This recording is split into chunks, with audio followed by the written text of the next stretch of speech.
सदाभाऊला भेटायला आलोय आम्ही आज. व्हिडिओ आहे का? हा. नमस्कार. आणि हे सोमठाण्याच्या हॉस्पिटलमध्ये सरकारी दवाखान्यामध्ये कर्मचारी आहे आणि सरकारी दवाखान्यात गोरगरिबांना गरज आहे, काहींना नाही गरज. काहींचं कसं राहतं, श्रीमंती असते आणि प्रत्येक पाची बोटं सारखे नसतात आणि ह्या गोष्टी ज्या आहे श्रीमंतालाच जादा आजार आहे, गरिबांना नाही. आणि गरिबासाठी काढणं गरजेचं आहे हॉस्पिटल. आता हे जे आपण बोलतो, आपण सर्व पाची बोटं सारखे नाही बोललो, तशी माणसं गरिबी श्रीमंत सर्वांना आहेत.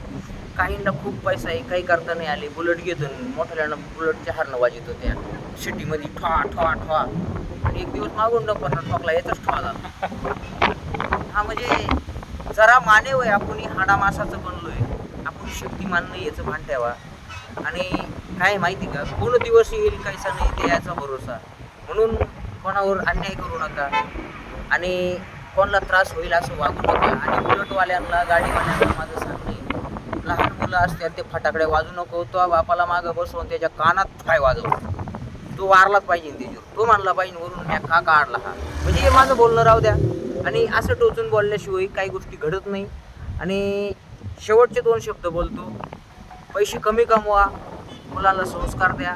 आता सध्या काय झालंय माहिती का, महाराष्ट्रामध्ये गुंडगिरी वाढली.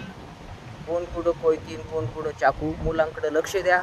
एक बंगला नाही बांधता आला चालन, पण चांगला मुलगा घडवा. धन्यवाद.